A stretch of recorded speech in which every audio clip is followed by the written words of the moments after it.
నలుగురు అబ్బాయిలు కలిసి గోవా వెళ్తే ఏం చేస్తారు? గోవా వెళ్ళినప్పుడు సినిమా కాబట్టి ఎంతసేపు వాళ్ళు గోవాలో చేసి చూపించకుండా ఒక చిన్న చూపించాలి కాబట్టి ఒక చిన్న క్రైమ్ యాంగిల్ పెట్టాం. జెర్సీ సినిమా కూడా ఇది నన్ను చాలామంది నేను సప్తసాగర్ గురించి అడిగినప్పుడు అన్నారు, జెర్సీ ఎలా ఎండ్ చేసామంటే సన్ వచ్చి ఫాదర్ గురించి మాట్లాడుతున్నప్పుడు నేను చాలా ప్రౌడ్గా చెప్తున్నాను మా నాన్న గురించి. మా నాన్న ఫైట్ చేస్తూ హెల్త్ ఇష్యూ వల్ల ఇలా జరిగింది మా నాన్నకి. సప్తసాగర్ దాచేలో లాంటి సాడ్ సినిమాలు నచ్చమంటారు కదన్నా, అది ఎందుకు నచ్చవు మీకు? నాది ఒకటే ప్రిన్సిపల్ లైఫ్.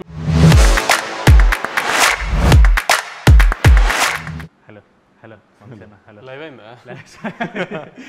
అయిందో 5 సెకండ్లు అయింది. నేను కళ్యాణ్ రాకుండా చూసుకుంటున్నాం. సో నాకు మొన్న పిటిషన్ వచ్చింది. చాలామందికి తెలుగు రాష్ట్రాల్లో చాలా క్వశ్చన్స్ ఉన్నాయంట మిమ్మల్ని అడగడానికి. అది వాళ్ళకి ధైర్యం సరిపోక మ్యాట్కి పంపిస్తే మనోజ్ అశోక్ని మాట్లాడాను. వాళ్ళు మాకు ధైర్యం లేదు మామ, నువ్వే చేసుకొని నన్ను పంపించారు. సో ఈ క్వశ్చన్స్ నావి కాదన్నా, అడిగేది మాత్రం నేనే. నాకు ఈ క్వశ్చన్ సంబంధం లేదు. ఫస్ట్ క్వశ్చన్, అసలు మీకు మీడియా మీద ఎందుకన్నా కోపం అని ఉంది? మీడియా మీద కోపం ఏం లేదే.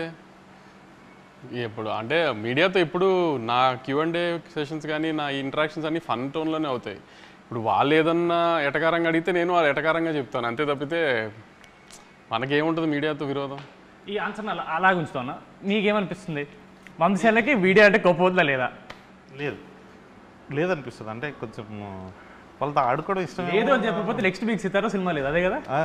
అట్లే లేదు లేదు మామ. అంటే కొన్నిసార్లు మీడియాని అప్రిషియేట్ చేసిన కానీ అట్లాంటివి కూడా ఉన్నాయి.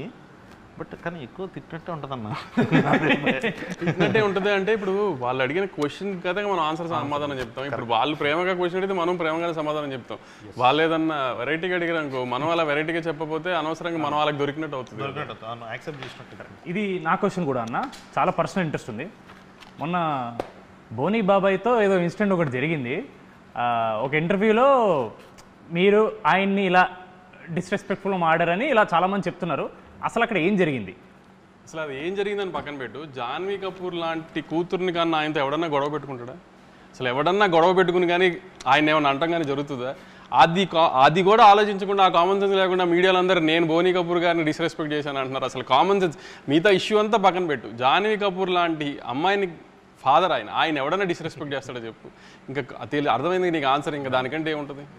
కరెక్ట్, చాలా వ్యాలిడ్. కానీ ఒకటైతే నిజమన్నా, ఆ ఇన్సిడెంట్ జరిగిన తర్వాత బాలీవుడ్ మీడియా వాళ్ళు మీ గురించి చాలా నెగిటివ్ అన్నా సరే, తెలుగు రాష్ట్రాలు మిమ్మల్ని రేంజ్లో పొగిడారన్నా. ఇదైతే నేను అబ్జర్వ్ చేశాను. అప్పుడు మీడియాతో పాజిటివ్ అయింది. అది అలా ఇవాళ ఆల్సరని చాలా మంది వెళ్ళారు. అదే ఒక పాజిటివ్ తీసుకుందాం మనం. మామూలుగా మీకు ఇప్పుడు సప్తసాగర్ దాచేలో లాంటి సాడ్ సినిమాలు నచ్చమంటారు కదన్నా, అది ఎందుకు నచ్చవు మీకు? నాది ఒకటే ప్రిన్సిపల్, లైఫ్లో ప్రతివాడికి చాలా కష్టాలు ఉంటాయి కదా. వాడి పర్సనల్ లైఫ్లో కష్టాలు లేవు అని చెప్తే మనం అది కష్టాలు లేవు అని ఏదైనా మనిషి చెప్తే ఇంకా దేవుడి కింద లెక్క ఆయన. అలాంటి దేవుళ్ళని కొంచెం పక్కన తీసి పెడితే ఎవరికైనా లైఫ్లో ఉన్న ప్రాబ్లమ్స్ ఉంటాయి, అందరికీ అవి ఉంటాయి కాబట్టి ఆ ప్రాబ్లమ్స్ని మర్చిపోవడానికి ఒక 2 hours థియేటర్లోకి వస్తాం. థియేటర్లోకి వచ్చినప్పుడు మ్యాక్సిమం నవ్వించడమో లేకపోతే పెద్ద హీరో సినిమా తీసినప్పుడు ఆ హైస్ ఇవ్వడంతో ఉంటే వాళ్ళు సాటిస్ఫై అవుతారు కదా. వాళ్ళని లోపలికి పిలుచుకుని కూడా మన కష్టాలు చెప్పి వాళ్ళు ఏడిపించడం ఎందుకు అని నా ఉద్దేశం, అంతే తప్పితే అవి నచ్చవు అంటే ఆ ఉద్దేశంలో నచ్చవు. అలా చూసుకుంటే Jersey cinema is not all entertainment comedy ఉండే సినిమా కాదు. It is the heart hitting story of a failed man, a failed cricketer. ఆ లెక్కను చూసుకుంటే even that is a story about a sad man. Sad man కాదు, the way we ended గౌతమ్కి Jersey cinema కూడా ఇది నన్ను చాలామంది నేను సప్తసాగర్ గురించి అడిగినప్పుడు అన్నారు, జెర్సీ ఎలా ఎండ్ చేసామంటే సన్ వచ్చి ఫాదర్ గురించి మాట్లాడుతున్నప్పుడు నేను చాలా ప్రౌడ్గా చెప్తున్నాను మా నాన్న గురించి. మా నాన్న ఫైట్ చేస్తూ హెల్త్ ఇష్యూ వల్ల ఇలా జరిగింది మా నాన్నకి, అంతే తప్పితే మా నాన్నకి అలా జరిగిందని నేను ఎప్పుడు బాధపడలేదు. మా నాన్న ఫైట్ చేస్తూ ఇది చేసాను, అలా ఒక ప్రౌడ్ మూమెంట్లో హ్యాపీ ఎండింగ్ చేసాం మనం. దానేమో ఒక ఫెయిల్డ్ క్రికెటర్ లాగా, ఒక సక్సెస్ఫుల్ క్రికెటర్ లాగా ఇండియన్ టీమ్కి సెలెక్ట్ అయిన ఒక సక్సెస్ఫుల్ క్రికెటర్ స్టోరీ లాగానే ప్రొజెక్ట్ చేసి ఎండ్ చేసాం దాన్ని ఒక హ్యాపీ ఎండింగ్తో. సో ఆ హైతోనే బయటకు వస్తారన్న ఆడియన్స్, బాధతో కాకుండా. ఇప్పుడు అదే ఈ మధ్య చాలా ఫేమస్ అయింది, మీరు స్టోరీలో లాజిక్స్ ఇలాంటి తొక్కతో లాంటివి అవసరం లేదు అంటారు కదా. అంటే మీరు జనరల్లీ ఏ సినిమా మీ దగ్గరకు వచ్చినా, ఏ స్టోరీ వచ్చినా సరే మీరు అలాగే ఆలోచిస్తారా? లేదా మళ్ళీ ఇది ఒక పెద్ద హీరో సినిమా కాబట్టి కొంచెం జాగ్రత్తగా ఉండాలి, లేదా కొత్త యూత్ సినిమా కాబట్టి ఎక్కువ వరి అవ్వక్కర్లేదు అనే పాయింట్ ఆఫ్ వ్యూ ఏమైనా ఉంటుందా? ఇప్పుడు మ్యాడ్ తీస్తున్నామా లక్కీ భాస్కర్ తీస్తున్నామా అనేది నాకు తెలుసు కదా. ఇప్పుడు లక్కీ భాస్కర్ సినిమాలో ఇప్పుడు స్టోరీ ఏంటి, ట్విస్ట్లు ఎలా రివీల్ అవుతున్నాయి, ఆ సస్పెన్స్ రన్ అవుతుందా లేదా, కాన్ సినిమా తీస్తున్నప్పుడు లాజిక్స్ అన్ని కరెక్ట్గా ఉన్నాయి లేదా, సినిమాటిక్ లిబర్టీస్ తీస్తున్నామా లేదా, అవన్నీ ప్రాపర్గా చూసుకుంటాం. అదే మ్యాడ్ స్క్వేర్ తీస్తున్నప్పుడు అంటే ఇప్పుడు మనం సస్పెన్స్ థ్రిల్లర్ సినిమా తీయట్లేదు, మనం రివీల్ చేసిన పర్లా, ఇప్పుడు ఒక ఫన్ టోన్ సినిమా తీస్తున్నాం, ఒక లాజికల్ అవసరం లేదు. ఇప్పుడు ముగ్గురు కుర్రోళ్ళు నవ్వించారా లేదా అనేది ప్రయారిటీ మనం ఆ సినిమా తీస్తుంది దానికి. ఇప్పుడు ఈ సినిమాలో కూడా ముగ్గురు ఇంజనీరింగ్, ఇప్పుడు నేను ఇంజనీరింగ్ చదువుకుని బాగుపడింది ఏం లేదు, ఇంజనీరింగ్ సంబంధించిన ఉద్యోగం నేను పెద్ద చేసింది ఏం లేదు. సో అలా నాతో పాటు ఒక ముగ్గురు కుర్రోళ్ళు ఇంజనీరింగ్ చేసి ఎందుకు పనికిరాని ముగ్గురు కుర్రోళ్ళు వాళ్ళ ఫ్రెండ్ పెళ్ళికి వెళ్ళి వాడి జీవితంతో ఎలా ఆడుకున్నారు, అక్కడి నుంచి టైంపాస్కి 4 అబ్బాయిలు కలిసి గోవా వెళ్తే ఏం చేస్తారు, గోవా వెళ్ళినప్పుడు సినిమా కాబట్టి ఎంతసేపు వాళ్ళు గోవాలో చేసి చూపించకుండా ఒక చిన్న చూపించాలి కాబట్టి ఒక చిన్న క్రైమ్ యాంగిల్ పెట్టాం. మళ్ళీ క్రైమ్ యాంగిల్ పెట్టాము కదా, నా క్రైమ్ యాంగిల్ ఏంటి సిల్లీగా ఉంది, ఇది ఏదైనా రేపు రివ్యూలు రాయడానికి కూడా లేదు. నేనే చెప్తున్నా క్రైమ్ యాంగిల్ చాలా సిల్లీగా ఉంటుంది, అది కూడా కామెడీ కోసం పెట్టిన క్రైమ్ యాంగిలే, కథ ఒక లేయర్ ఉండాలి కాబట్టి క్రైమ్ యాంగిల్ పెట్టాం, అది సిల్లీగానే ఉంటుంది. దానికి కూడా లాజిక్ ఎతికి అదేంటి స్ట్రెంత్ లేదు క్రైమ్ యాంగిల్లో, లేకపోతే వెనకాల డెప్త్ లేదు, డెప్త్ లేదు. ఒక 4 కుర్రోళ్ళు గోవా వెళ్ళి టైంపాస్ చేసి ఎంజాయ్ చేస్తూ చేసిన ఫన్నుని నెక్స్ట్ హై యాంగిల్లో తీసుకెళ్ళి ఒక హై ఎండ్లో చిన్న క్రైమ్ యాంగిల్ పెట్టి దాన్ని ఫన్ టోన్ చేసాం, వీళ్ళంతో పాటు ఈసారి ఎలా చేశారని. ప్లస్ ఎప్పుడు మ్యాడ్ది ఒక విషయం చెప్దాం అనుకున్నాను నేను యాక్చువల్లీ. ఒక 4 అబ్బాయిలు అంటే ఫన్ యూత్ సినిమా అంటే అమ్మాయిలతో కలిపి అమ్మాయిల మీద కామెడీ లేకపోతే అమ్మాయిలతో చేసే అన్నీ చూస్తున్నాం కదా. ఇది మ్యాడ్ స్క్వేర్ ఎలాంటి సినిమా అంటే ఎక్కువ ఒక జనరల్గా మనం ఒక 4 అబ్బాయిలు ఉంటేనే ఎక్కువ టైంపాస్ అవుతుంది మనకి బేసిక్గా కూడా. సరే గ్యాంగ్లో అమ్మాయి ఉన్నా లేకపోయినా లవర్ అనే యాంగిల్ పక్కన పెడితే ఒక 4 అబ్బాయిలు కూర్చుంటే ఎక్కువ టైంపాస్ చేస్తారు, ప్లస్ స్ట్రెస్ రిలీఫ్ కూడా చాలా. 4 అబ్బాయిలు కూర్చొని మాట్లాడుకుంటే ఫ్రెండ్స్ అంతా. అలానే ఒక 4 అబ్బాయిలు ఎంత ఫన్ చేశారు, ఆ 4 అబ్బాయిలు చేసిన ఫన్ ఎంత బాగుంటుంది అనేది ఒక ప్రాపర్ కామెడీ ఫిల్మ్ తీసాం మనం. సో ఇట్లాంటి సినిమాలకు లాజికల్ ఎతికితే కూడా ప్రాబ్లం అవుతుంది. ఇప్పుడు ఏంటి కళ్యాణ్ నా పెట్టిన క్రైమ్ యాంగిల్ ఏంటి అంత సిల్లీగా ఉందని నేనే అన్నాను అనుకో, అన్న మనం ఏమైనా ఓషన్స్ లెవెన్ తీస్తున్నాం అన్నా అని అడిగాడు. క్రికెట్ ఆడడానికి గ్రౌండ్ కావాలంతే. అదే ఇంకో క్వశ్చన్ ఉంది. ఇప్పుడు వంశీ అన్న ఒక ప్రొడ్యూసర్ పాయింట్ ఆఫ్ వ్యూ చెప్పారు, ఆయన్ని ఇబ్బంది పెడుతున్నా కానీ మిమ్మల్ని కూడా ఇబ్బంది పెడతా. వంశీ అన్న is producing film, he's clear, ఈ సినిమాని నేను ఇలా ప్రొజెక్ట్ చేస్తానని వంశీ అన్న క్లియర్ ఉంది. But as a writer director మనకి ఎప్పుడు ఒక రైటర్ డైరెక్టర్ అరే కథ లేదు అంటే లోపల ఆబ్వియస్లీ నేను ఇంత రాశాను కదా ఫీలింగ్ ఉంటుంది. మీ పాయింట్ ఆఫ్ వ్యూ ఏంటి? ఇప్పుడు సినిమాలో కథ రాసావా కళ్యాణ్, కామెడీ అంటే ఇప్పుడు అన్న ఎప్పుడంటే అదే అన్న మన క్రికెట్ ఆడడానికి గ్రౌండ్ కావాలంతే, ఆ గ్రౌండే స్టోరీ. బట్ కాకపోతే మామ నాకేమనిపించింది అంటే కథ దాని గురించి మనం పెట్టాలి అని అంటే ఇప్పుడు ప్రతి ఒక్క సీన్ లీడ్ చేసి దానికి ఏదో ఒక స్టోరీ ఉంటుంది. ఇప్పుడు అన్న ఇందాక స్టోరీ చెప్పినట్టు 3 ఫ్రెండ్స్ వచ్చారు, పెళ్ళికి వచ్చారు, అక్కడ నుంచి వెళ్ళారు, దేంట్లో ఇరుక్కున్నారు, బయట పడ్డారు. సో జాతిరత్నాలకి సిమిలర్ కైండ్ ఆఫ్ కథే, డీజేటీలో సిమిలర్ కైండ్ ఆఫ్ కథే. కాకపోతే మన దాంట్లో యూనిక్నెస్ ఏంటంటే బెస్ట్ ఫ్రెండ్స్, వాళ్ళ ఫ్రెండ్స్ గుర్తొస్తారు, అరే ఏంద్రా ఇల్లు ఇంత చిల్లర నా కొడుకులు అని చెప్పి వాళ్ళు కాసేపు నవ్వుకోవాలి, ఎంజాయ్ చేయాలి. ఇప్పుడు చిల్లర నా కొడుకులు అన్నాడు కదా, నేను అంటే బాగుండదేమో అని నేను ఆగాను. కానీ అంటే ఒక 3 చిల్లర ఎదవలు చేసే అంటే ఇప్పుడు బేసిక్గా ఎవరిలో అయినా చిల్లర ఎదవ ఉంటాడు. అందరూ పాష్గా లేకపోతే డిగ్నిఫైడ్గా, గోవా వెళ్ళి డిగ్నిఫైడ్గా ఉండడానికి గోవా వెళ్ళక్కర్లేదు కదా. ఇప్పుడు గోవానో బ్యాంకాక్ వెళ్ళి డిగ్నిఫైడ్గా ఉన్నాం అంటే వినటానికి కూడా అసహ్యంగా ఉంటుంది, చెప్పిన వాళ్ళు కూడా నమ్మరు. సో ఆ సెన్స్లో వాళ్ళు చేసిన ఫన్ చూడటానికి రావాలంతే. ఇప్పుడు మనం కొన్ని రియల్ లైఫ్లో ఉంటాయి కానీ అని మనం చెప్పుకుని 4 ఫ్రెండ్స్ మధ్యలో జరుగుతాయి కానీ మనం బయటికి చెప్పుకోలేము. అట్లాంటి కొన్ని 4 ఫ్రెండ్స్ మధ్యలో జరిగే కామెడీలు ఇవన్నీ అంటే గోవా వెళ్ళిందంటే ప్రతిోడు ఎంజాయ్ చేసేస్తాడు, అమ్మాయిలు ఇది ఏదైనా ఒక ఫీలింగ్లో ఉంటారు కదా ఫ్యామిలీస్ కానీ పేరెంట్స్ కానీ అంత. అలాంటిది ఏమి ఉండదు అక్కడ జరిగి చేసేదే చచ్చేదేం లేదు అన్న ఫన్ యాంగిల్ కొంచెం లార్జర్ ఆడియన్స్కి చూపిస్తానికి ఒక ప్లాట్ఫామ్గా వాడే మ్యాడ్ స్క్వేర్ని. అది ఇప్పుడు మనకు తెలిసిందే ఎప్పటి నుంచో జరుగుతున్న the greatest war is between producers and reviewers. The greatest war. నచ్చకపోతే చాలా హార్ష్గా ఇస్తారు, నచ్చితే మాత్రం డెఫినెట్లీ మ్యాడ్ వన్ని చాలా పుష్ చేశారు రివ్యూవర్స్ అండ్ మీడియా వాళ్ళు. బట్ ఒకే ఎక్స్పెక్టేషన్తో వస్తున్న సినిమా మ్యాడ్ 2 కాబట్టి దిస్ ఆల్వేస్ కొంచెం టెన్షన్ ఉంటుంది. ఫస్ట్ టైం కూడా మనం ఇంత టెన్షన్ పడలేదు, సెకండ్ టైం చాలా ఎక్కువ ఎక్స్పెక్ట్ చేస్తున్నారు కాబట్టి మనం ఎంత ఇచ్చినా చాలా టైమ్స్ 2-3 రివ్యూవర్స్ అరేం ఎక్స్పెక్ట్ చేసిన దానికి లేదు అని చెప్పి టొమాటోలు ఇవ్వడము లేదా ఈ టీ కప్పులు పలకొట్టడం ఇలాంటివి జరుగుతున్నాయి. మరి మీకు ఏమన్నా అసలు వరి ఉందా ఈ రివ్యూవర్స్ ఇలా తక్కువ ఇస్తే ఏంటి పరిస్థితి, దానివల్ల మళ్ళీ ఏమన్నా నంబర్స్ ఎఫెక్ట్ అవుతాయని? నెంబర్స్ రివ్యూస్ ఇవన్నీ అది నెవర్ ఎండింగ్ టాపిక్లే. అది రిలేషన్ ఉంటుందని కొంతమంది, రిలేషన్ ఉండదని కొంతమంది, అది నెవర్ ఎండింగ్ టాపిక్. దానికి ఏమీ అనాలిసిస్ లేదు, ప్రూఫ్ లేదు, ఎవరి అనాలిసిస్ ఏం లేదు. కానీ మ్యాడ్ స్క్వేర్ని రివ్యూ చేయడానికి నేను వాళ్ళని రిక్వెస్ట్ చేసేది ఒకటే, నవ్వు వచ్చిందా లేదా. మీకు నవ్వు వస్తే మంచి రివ్యూ వేయండి, నవ్వు రాలేదంటే మంచి రివ్యూ వేయకండి. అంతవరకు నేనే చెప్తున్నా మీకు నవ్వు తెప్పించడం మా బాధ్యత. నవ్వు తెప్పిస్తామని గ్యారంటీ నమ్ముతున్నాను నేనైతే. ఎందుకంటే నేను ఫస్ట్ హాఫ్ చూసుకున్నాను, అంటే మా డైరెక్టర్ ఇప్పుడు దాకా ఫస్ట్ హాఫే చూపించాడు, అంటే సెకండ్ హాఫ్ ముక్కలుగా చూస్తాం వేరే షూటింగ్ టైం నుంచి, ఒక ఫ్లోలో ఫస్ట్ హాఫే చూపించాడు. ఇంకా ఫస్ట్ హాఫ్ నేనే, నీకు తెలిసి ఉంటుంది కదా పెళ్లి ఎపిసోడ్లో కింద పడి దొరికి నవ్వాను నేను. అసలు ఏం సౌండ్లు ఏం లేకుండా మామూలుగా నాకు అంత ఈజీగా నవ్వే వచ్చి సావదు. అలాంటిది నాకు నవీన్కి అసలు ఒక 30 minutes ఊపిరి అందలేదు నవ్వి. సో అలా నవ్వుతామని గ్యారంటీ నేను గ్యారంటీ నవ్విస్తామని. అంతే తప్పితే ఇంకా మిగతా మీరు వాళ్ళ రివ్యూస్లో వాళ్ళకు ఒక తూకం వేసుకుని కథ ఇలా ఉండాలి, స్క్రీన్ ప్లే ఇలా ఉండాలి, లేకపోతే ప్రొడక్షన్స్ ఇలా ఉండాలి, క్వాలిటీస్ ఇలా ఉండాలి, అలాంటివి వేస్తే నాకు నేనేం గ్యారంటీ చెప్పలేను. కానీ మీ ఎక్స్పెక్టేషన్స్ రీచ్ అవుతుందో లేదో. మ్యాడ్ తీసింది మనం ఆ రోజు కూడా అదే చెప్పాం, మేము నవ్విస్తాం థియేటర్కి రండి అని. మ్యాడ్ స్క్వేర్ కూడా అదే చెప్తున్నాం, మేము చాలా బాగా నవ్విస్తాం, థియేటర్కి వచ్చి just have fun and go. అది నేను గ్యారంటీ ఇస్తున్నా. సమ్మర్లో పిల్లలందరికీ ఎగ్జామ్స్ అయిపోయిన తర్వాత హ్యాపీగా ఫ్రెండ్స్ అందరూ కలిసి సినిమాకి వచ్చి నవ్వుకుని వెళ్ళండి. అది నేను గ్యారంటీ ఇస్తున్నాను. మీకు బాగా నవ్వు వస్తే మంచి రివ్యూ వేయండి, మీకు అంతగా నవ్వు రాలేదంటే అప్పుడు మీ ఇష్టం వచ్చిన రివ్యూ మీరు వేయండి. లేకపోతే లాస్ట్ టైం లాగా నవ్వు రాకపోతే ఈ క్వశ్చన్ అడుగుతున్నా. లాస్ట్ టైం అంటే మ్యాడ్ 1 మనకు చాలా కాన్ఫిడెన్స్ ఉంది, మీరు ఎంత కాన్ఫిడెంట్ కూడా చూపించడానికి ప్రెస్ మీట్లో డబ్బులు రిఫండ్ చేస్తున్నారు. మనం మ్యాడ్ 2కి చేసినప్పుడు ఏమనలేదు, దాని మీద చాలా మంది అదేంటి వంశీ గారు ఏమనలేదు, ఈసారి భయపడుతున్నారా, ఇలాంటివన్నీ వచ్చాయి. ఎందుకు ఏమనలేదు? మీరు అనడం వల్ల ఏమైనా ఇంపాక్ట్ ఉంటుందా, అనకపోవడం వల్ల ఏమైనా ఉంటుందా? అనకపోవటం మూలాన అంటం మూలాన ఇంపాక్ట్ ఉంటుందో లేదు, కానీ ఆ రోజున you're all new boys, new director, I was making a small film. I wanted to project it in that way that I made a very good small film అని జనానికి చెప్పడానికి. అంటే నేను సినిమా చూసుకున్నాను, నాకు బాగా తెలుసు సినిమా గురించి. సో మనం అనుకున్నది సినిమా గురించి జనానికి కన్వే చేయడానికి నేను ఒక సినిమా తీశాను.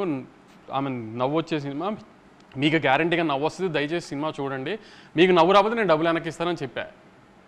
ఇప్పుడు జనంని నాకు నువ్వు అన్నట్టు జనమే ఒక నవ్వు కామెడీ సినిమాని నమ్మి ఆ నమ్మకంతో వస్తున్నారు. ఆ నమ్మకాన్ని గ్యారంటీ నిలబెట్టుకుంటాము. లేదంటే మీకు ఎలాగో నన్ను ట్విట్టర్లో తిట్టడం బాగా అలవాటు, ఈసారి మళ్ళీ ఇంకొక డోస్ పెంచి తిడుతురు కానీ అంతే తప్పితే. కానీ మీరు డిసప్పాయింట్ అయ్యే సమస్య లేదు. నవ్వటానికి థియేటర్కి రండి, హ్యాపీగా నవ్వి పంపిస్తాము, గ్యారంటీగా నవ్వించి పంపిస్తాము. లేదంటే యాస్టీస్ మీరు అన్న ట్విట్టర్లో ఎప్పుడైనా తిట్టుకోవచ్చు. ఇంకా వంశీనే కదా మిమ్మల్ని కొంచెం గ్రిల్ చేద్దామని. మామూలుగా బయట మన ప్రెస్ మీట్ చూసినా చాలామంది ఇలా టాక్ ఉంది, కళ్యాణ్ శంకర్ కాంపౌండ్ అంటే సితారానే, దాన్ని బయట సినిమాలు చేయడు అని బయట టాక్ వస్తుంది. దానికి మీ రిప్లై? బయట మాట్లాడదామా? లేదు, అన్నతో కంఫర్ట్గా ఉంటుంది, ఏది కావాలంటే అది ఇచ్చేస్తాడు, చేసుకోమంటాడు, తర్వాత తిడతానన్నా మళ్ళీ కాన్ఫిడెంట్గా చెప్పేసి అన్నను అడుగుతా.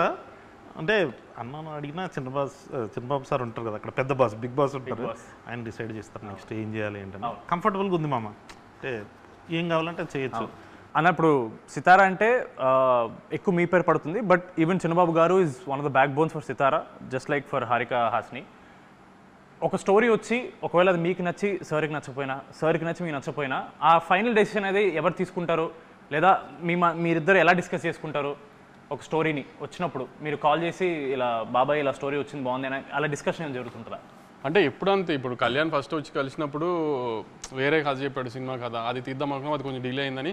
ఒక కాలేజ్ పిల్లల సినిమా చేద్దాము అంటే సరే చేసేద్దాం, ఒకసారి ఐడియాగా చెప్పాడు, ఐడియా బాగుంది, బాబాయ్కి వెళ్ళి చెప్పి బాబాయ్ ఓకే అని కూడా చేసేద్దాం, అయిపోయింది అంతే. So simple process. ఏదన్నా ముందు నేను వింటే ఆయన తర్వాత విన్నా, లేదంటే నువ్వు వింటే కాన్ఫిడెంట్గా ఉంటే వెళ్ళిపోవాలి, లేదంటే ఇట్లాంటి సినిమాలు ఆయన జడ్జ్మెంట్ బెటర్గా ఉంటుంది అనుకుంటే ఆయనకే పంపించేస్తా. సో ఆయనే ముందు డెసిషన్ తీసేసుకుంటారు తీసుకుందామా లేదా అని. ఒకవేళ డిసగ్రిమెంట్ అయితే ఆపిన సినిమాలు కూడా ఉన్నాయి. ఓకే, ఇప్పుడు ఫస్ట్ టిల్లు వచ్చింది, దాంతో టిల్లు స్క్వేర్ అని, ఈ సీక్వెల్స్కి కొత్త టైటిల్ లాగా టిల్లు 2 కాకుండా టిల్లు స్క్వేర్ అని కొత్త ఒక ఐడియా వచ్చింది. దాని తర్వాత we followed the same sentiment for mad square. ఇప్పుడు కింగ్డమ్ బయట టాక్ నడుస్తుంది 2 parts అని, ఒకవేళ సెకండ్ పార్ట్ వస్తే కింగ్డమ్ స్క్వేర్ అని పెడతారా? కింగ్డమ్ అది రూమర్ కాదు, అది యాక్చువల్లీ కథే 2 parts కథ. అది అలా సెకండ్ పార్ట్ తీయాలి అని ఈ కథను పెంచి ఫస్ట్ పార్ట్ చేసింది కాదు. ఇక్కడ దాకా నాకు గౌతమ్ చెప్పింది మనం తీసిన సినిమా పార్ట్ 1 అండి, ఇక్కడ దాకా ఈ కథ, దాని తర్వాత పార్ట్ 2 అని దాని స్క్రీన్ ప్లే వేరు ఉందండి ఇది అని చెప్పాడు క్లియర్గా. సో అది స్క్వేర్ పెడదామా కింగ్డమ్ 2 పెడదామా ఏంటి అనేది దాని రిజల్ట్ రేంజ్ చూసి దాన్ని బట్టి డిసైడ్ చేద్దాం. మనం సితారా పేజ్లో ఏ పోస్ట్ వచ్చినా సరే 100 పోస్టుల్లో 90 పోస్టులో విడి 12 వీడియోలు ఉంటాయి. అది చూసినప్పుడు మీకు ఏమన్నా ప్రెషర్ అనిపిస్తుందా అన్న? ఇప్పుడు మీరు సినిమా చూసారు ఇప్పటి వరకు చేసింది? చూసి ఎలా ఉందో అది నాకు అడిగావు కదా కథలో లాజిక్లు కావాలా ఇది అని. లాజికలు, స్క్రీన్ ప్లేలు, గ్రాండియర్, యాక్షన్, ఇట్లా ఒక టిక్ బాక్సెస్ ఉంటాయి కదా రివ్యూవర్స్కి కానీ ఆడియన్స్కి కానీ ఒక ఇది అని. అట్లాంటి టిక్ బాక్స్లు ఎన్ని పెట్టుకున్నా కింగ్డమ్కి టిక్ చేస్తాం. అట్లాంటి సినిమా నుంచి అవి ఎక్స్పెక్ట్ చేయండి. ఇట్లాంటి సినిమా నుంచి కామెడీ సినిమా కామెడీ ఎక్స్పెక్ట్ చేయండి. లాజికల్ వద్దు, కథలు వద్దు. సో డిఫరెన్స్ ఉంటుంది కదా అలా. అలాంటివి కావాలి. అలాంటి రోస్టింగ్ నన్ను చేయాలనుకున్నా, డైరెక్టర్ని చేయాలనుకున్నా, కథల గురించి, స్క్రీన్ ప్లే గురించి డౌట్స్ అవన్నీ మేతట్టేది పెట్టుకున్నాం. మీరు ఎన్ని రకాల డౌట్స్ పెట్టుకుని వచ్చినా, ఎన్ని రకాలుగా మమ్మల్ని రోస్ట్ చేద్దామని వచ్చినా దొరక్కున్నట్టుగా తీసాం ఆ సినిమాని. అంత హైలో ఉంటుంది ఆ సినిమా. సో అట్లాంటి డిస్కషన్స్ అప్పుడు పెట్టుకోవచ్చు. ఇప్పుడైతే నవ్వుకుంటానికి రండి, నవ్వించి పంపించే గ్యారంటీ మాది అది షూర్ షార్ట్గా చెప్తున్నాం. మళ్ళీ అది సితారలో వంశీ గారు ఇలా పర్టికులర్గా ఓన్లీ పెద్ద హీరోలతో చేస్తారనే క్లియర్గా మిత్ బ్రేక్ అయిపోయింది. కొత్త కొత్త హీరోలు వస్తున్నారు, కొత్త కొత్త హీరోయిన్స్ వస్తున్నారు, డైరెక్టర్స్ వస్తున్నారు. ఇప్పుడు నాగవంశీ అనే అతను does he work on combinations or does he work on కథ నమ్మితే వెళ్ళిపోవడమా, లేదా కాంబినేషన్ వర్కౌట్ అవుతుందని నమ్మి వెళ్ళిపోతారా సితారా? కొన్ని మాస్ పెద్ద కమర్షియల్ హీరోల్ది వీ ట్రస్ట్ ద కాంబినేషన్స్. దాని తర్వాత ఏదన్నా కంటెంట్ని నమ్ముకుని వెళ్ళటమే. ఈ లాస్ట్ 2 yearsలో అన్ని కంటెంట్ నమ్ముకుని వెళ్ళినాయే కదా అన్నీ. Even when we made mass film like Daaku Maharaj also content మీద, మేకింగ్ మీద, టెక్నికల్ వాల్యూస్ మీద ఎక్కువ స్ట్రెస్ చేసాం. సో ఏదన్నా ఈరోజు తెలుసు కదా రోస్టింగ్ ఎలా ఉంటుందో ట్విట్టర్లో, అందుకని వాటిలో ఎంత జాగ్రత్తగా ఉంటే అంత బెటర్ అనేది ట్రై చేస్తున్నాం. అప్కమింగ్ డైరెక్టర్స్లో మీకు ఇప్పుడు you keep watching all content అన్న, అదే మాకు తెలుసు మీరు వెబ్ సిరీస్ కానీ సినిమా కానీ వెబ్ ఫిల్మ్ అన్నీ చూస్తారు. అప్కమింగ్ డైరెక్టర్స్లో if you have to pick 3, నాకు వీళ్ళు ఎంత నచ్చారంటే కథ ఏంటో వినకుండా నేను సినిమా ఓకే చేస్తాననే కాన్ఫిడెన్స్ క్రియేట్ చేసిన ఒక 3 డైరెక్టర్ పేరు. మనతో పనిచేసిన వాళ్ళ బయట వాళ్ళ కొత్త వాళ్ళు మనతో ఇంకా పనిచేయని వాళ్ళు. ఆదిత్య వెరీ ప్రామిసింగ్ కథ నేను విన్నాను. Aditya very promising. ఆమె కొత్త డైరెక్టర్ కాదు కానీ ఆమె అనుదీప్ సినిమా మాత్రం this time audience will be surprise. Usually Anudeep cinema prince కొంచెం సరిగా అనుకున్న రేంజ్లో ఆడపోవడం వలన అనుదీప్ దాని తర్వాత కొంచెం గ్యాప్ వచ్చింది. కానీ అనుదీప్ సినిమా రిలీజ్ అయిన తర్వాత మాత్రం trade and audience will be surprised. I mean బయటది నేను అంతగా ఇంకా ఏం అనిపించలేదు కానీ మన కాంపౌండ్లో ఇంకా వర్క్ చేయాల్సిన సినిమా, రిలీజ్ అవ్వాల్సిన సినిమాలో మాత్రం మీరు Aditya will be a surprise and Anudeep's next film will be a surprise. అదేనా ఇప్పుడు జనరల్గా పోయిన 2-3 ఫెస్టివల్స్కి మీకు ఆపోజిట్గా కొన్ని సింపతి కార్డ్స్ వర్కౌట్ అయ్యాయని చాలామంది ఇలా మీడియాలో అడిగారు మిమ్మల్ని. దానికి మీరు అవన్నీ మీరు పట్టించుకున్నారు. బట్ ఏమన్నా మనం కంపారిటివ్లీ మనది ఆబ్వియస్లీ అంత పెద్ద సినిమా కాదు, వేరే సినిమాలు కంపేర్ చేస్తే మనం ఏమైనా అలా సింపతి కార్డ్ ఏమైనా వాడుకోవచ్చు. అంటే ఈసారి యాక్చువల్లీ నేను అనుకున్నా ఏదైనా సింపతి కార్డ్ ట్రై చేద్దామని. నిన్న మొన్న నీకు చూసావు లేదో కానీ మా రవణ మైత్రి రవణ విజయవాడ వెళ్ళి మా సినిమా చూడండి, మా సినిమానే చూడండి అని చెప్పాడు. చూసారా మా మైత్రి రవణ ఎంత అన్యాయం చేశాడు మాకు, మా సినిమా చూడొద్దు అని చెప్పాడు, వాళ్ళ సినిమాని చూడమన్నాడు. మీరందరూ ఇది కొంచెం సీరియస్గా తీసుకుని మా చిన్న సినిమాని ఆయన తొక్కేయకుండా మా సినిమా కూడా చూడాలని అని కోరుకుంటున్నాను నేను. కొంచెం దీనికి ఏమైనా సింపతి జనరేట్ అవుతుందేమో చూడండి. కొన్ని దిస్ ఆర్ దట్ అనే ర్యాపిడ్ ఫైర్ అనుకున్నాను. దాని ముందు నెల్సన్ గారిది, ఎన్టీఆర్ గారిది అని ఏదో బజ్ నడుస్తుంది, దాని గురించి ఏమన్నా? ఈ సినిమాలో తారకన్న బామర్ది హీరోనే కదా, తను అడగండి ఒకసారి అయ్యిందా లేదా అని తనకు తెలుస్తుంది కదా. నేను ఇప్పుడే ఫోన్ చేసి అనుకుంటాను. దిస్ ఆర్ దట్ అన్న మీరు చూస్ చేయాలి, గౌతమ్ తిన్నూరి ఆర్ వెంకటలూరి. ఇది ఒకసారి అడిగారు.